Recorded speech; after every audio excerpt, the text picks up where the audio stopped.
네, 제 소개를 드리자면요. 제 이름은 김건희입니다. 게리 킴이라고 좀 보드게임 쪽에서는 알려졌고요. 그리고 제가 만들었던 게임들 중에 이제 몇 가지 알려진 게임들은 그 고려라는 게임이 있습니다. 코려라고 하고요. 그 프랑스에서 출시가 돼서 꽤 좋은 반응을 얻었고 그 깐느 게임상에서 노미네이트가 됐었고요. 그리고 아브라카와시라는 게임도 꽤 많이 이제 알려졌습니다. 그 게임은 SDJ의 또 이제 리커멘데이션 됐었고요.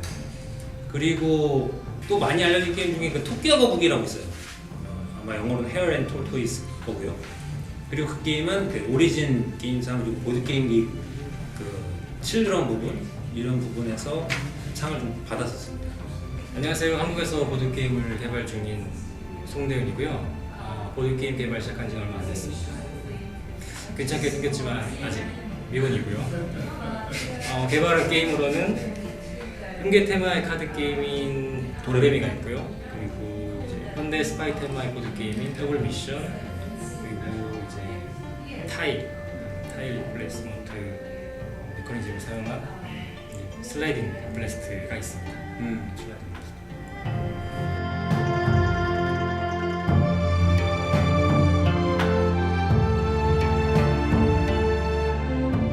처음 이 게임을 구상한 거는 사실 저고요. 왜냐하면은 제가 게리킴 게임즈라는 조그만 개발사, 1인 개발사를 운영을 하고 있는데 사실 우리나라에서는 게이머즈 게임이 나오기가 굉장히 힘들거든요. 왜냐하면 출판해 줄 수 있는 회사가 사실은 없어요. 그래서 제가 이제 스스로 크라우드 펀딩을 통해서 이제 몇 가지 게임을 이제 냈는데 여기 첫 번째가 더 도움이었고 두 번째가 더 게이트였고 마지막으로 생각해 더 호드라고 이제 이 게임을 만들어 보자. 모바일 디바이스, 그러니까 핸드폰을 활용한 게임을 만들어 보자라는 생각으로 개발을 시작을 했어요. 그런데 혼자서는 이제 너무 벅차다는 생각이 들었어요. 뭐 이제 유통에서는 케빈을 만났고 아트웍에서는 빈센트를 만났지만 개발도 너무 이제 할 일이 많은 거예요. 그래서 제가 그 도움을 좀 요청했어요. 네. 그래서, 저는 김건희 작가님이 게임을 만드시고 얼마 안 돼서 초기 프로토타입을 해봤는데요. 게임 굉장히 좋았어요. 좋았고 집에 갈 때 다시 생각나는 게임이랄까. 네. 추리와 어드벤처의 조화가 되게 신선했고요. 근데 얼마 안 있고 김건희 작가님이 저한테 이제 같이 개발해 보자고 저희가 같이 있거든요. 네. 오피스에. 제안해 주셨어요.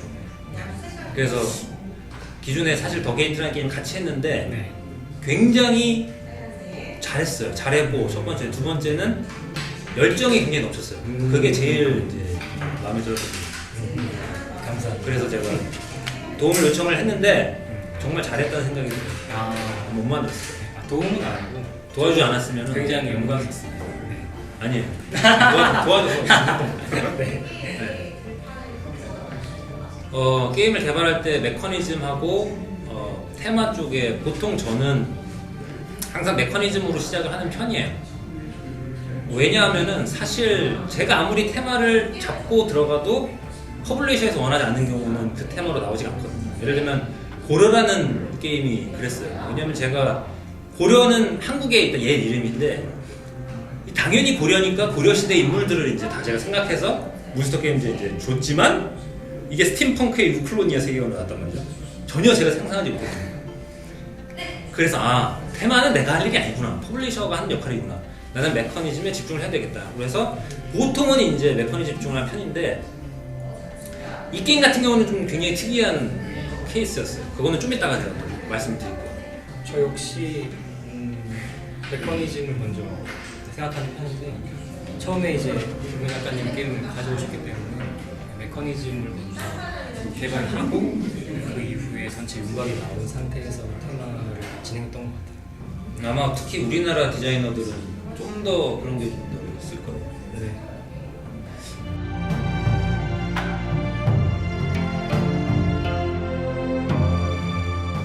이 게임을 처음부터 SF 테마로 접근을 했는지 부분은 SF 정확히 SF다, 뭐 퓨처 판타지다 이런 건 아니었어요.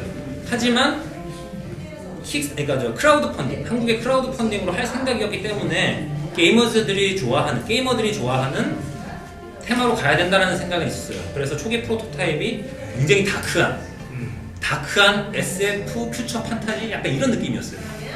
근데 사실은 그때는 뭐 테마는 언제든 바뀔 수 있다라는 생각이었죠. 네네. 초기에는 뚜렷한 테마 설정은 없었고요. 그냥 5명의 캐릭터가 있고 몬스터들이 이 행성을 파괴하기 전에 숨겨진 문을 찾아라. 이 정도였어요. 뭐 그냥 판타지가 될 수도 있고 뭐가 될 수도 네. 있는데 사실은 아트웍 작가를 만나면서 네네. 정확한 이제 테마 결정이 되게 된 거죠. 좀 더 구체화된 거죠.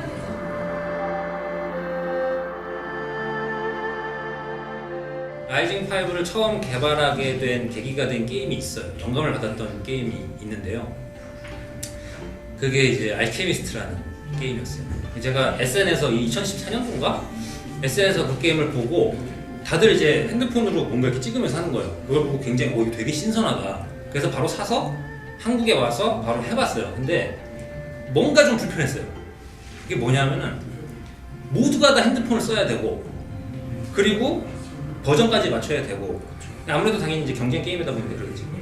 그리고 게임 플레이 타임이 거의 2시간 반이 걸려요. 너무 길어. 네. 그래가지고 핸드폰 쓰는 건 좋은데 뭔가 이게 지금 우리나라 실정에는 안 맞다. 그래서 핸드폰을 하나만 쓰는 게임을 만들어야 되겠다 라고 생각해서 그러면 게임 주인만 사실 핸드폰 있으면 되니까 거기에 앱만 깔면 되니까. 그런데 그러다 보니까 이제 그렇다면 협력 게임으로 가야 되겠다. 이제 그때 그렇게 생각이 든 거죠. 왜냐하면은 모두가 다 핸드폰을 쓰면 이게 경쟁 게임에는 맞겠지만 하나만 쓰면 협력 게임에는 문제가 없겠다. 이 생각이 들었거든요. 그리고 사람들이 이제 대부분의 사람들이 좋아하는 추리 메커니즘으로 협력 게임을 하면 그리고 핸드폰을 쓰면 굉장히 새롭고 재밌겠다 이런 생각을 하게 됐어요. 그래서 영감을 받은 게임은 사실 이제 그 알케미스트라고 할 수도 있고요. 네.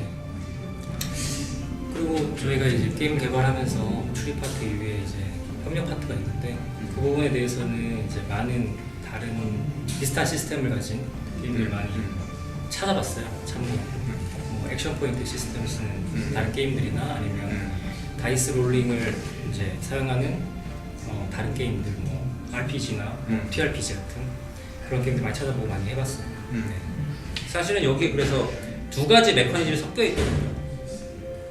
사실은 추리 게임은 추리 게임, 어드벤처 게임은 어드벤처 게임. 이게 이제 보통은 하나가 명확한 게 좋은데 이 게임 같은 경우는 이제 뭘 시도했냐면은 두 개를 접목시키는 걸 시도를 한 거예요. 추리 파트와 어드벤처 파트. 그래서 사실 둘이서 굉장히 많이 고민을 했어요. 뭐냐면은 이게 맞느냐? 이게 사실 어드벤처가 강조되면은 어드벤처 게임이 되는 거고 추리가 강조되면 추리 게임이 돼서 이것도 저것도 아니게 될 수 있는데 이걸 이대로 갈 거냐 아니면 추리 파트만 남기고 나머지를 이제 버릴 거냐 이거를 선택했어야 되는데 어쨌든 같이 가기로 했어요. 네. 적절하게 맞춰서. 네. 그리고 사실 큰 이유 중에 하나는 시리즈 게임으로 가자 이런 게 좀 있었거든요. 잘 되면 시리즈로 만들어야 되겠다. 이게 잘 되면. 이게 잘 되면. 그러니까 어드벤처 파트가 왜 필요한지가 이제 거기서 나온 건데 어드벤처가 계속 이제 이어지는 거죠. 스토리는 keep going 하는 거예요. 계속 스토리는 이어지는 건데 기존에 있는 시리즈 게임들을 보면 스토리도 이어지고 메커니즘도 이어지는 거죠. 그래서 확장팩을 갖다 붙이기만 하거든요. 근데 뭔가 달라야 된다. 그럼 뭘 다르게 할 거냐? 그 부분을 아예 코어 메커니즘이 다른 시리즈 게임이면 굉장히 새롭지 않을까 이런 생각을 한 거예요. 네. 그래서 이 게임의 이 라이징 5의 어떻게 보면 시작이죠. 뭐 이게 처음이자 마지막이 될 수 있겠지만 어쨌든 두 번째 나왔으면 좋겠는데 추리거든요. 코어 파트는 추리인데 만약에 다음 게임이 나온다 그러면 코어 파트가 완전히 다른 걸로 만들 생각이에요. 그러니까 어드벤처는 이어지겠죠. 스토리니까 이어지겠지만 경쟁이 될 수도 있고 뭐가 될 수도 있고 모르겠어요. 핸드폰을 쓸 수도 있고 안 쓸 수도 있고 모르겠어요. 하지만 어쨌든 추리는 아닐 거다. 중요한 건 뭔가 이것과 다른 코어 메커니즘이 반드시 들어있을 거다라는 부분이고요. 두 번째는 사실은 이게 이제 아트웍이 사실 너무 좋잖아요. 좋아요. 네, 이 아트웍이 사실은 저희가 뭐 테마에 대해서 좀 고민을 많이 했지만 명확하게 이런 느낌으로 정해진 거는 그 빈센트의 역할이 사실 컸거든요. 그렇죠. 그래서 이 그림을 보니까 이거는 어드벤처가 계속 이어져야 되겠다. 앞으로도 이런 그림을 계속 보고 싶다 이런 생각이 들었어요. 네. 네, 그래서 많이 후원해 주시면 다음 시리즈도 만들 수 있지 않을까. 그지? 네. 그래야 됩니다. 네.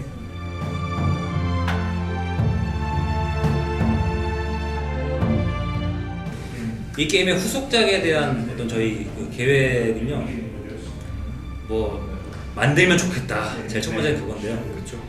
라이징 5 유니버스는 사실 그 열려 있거든요. 네.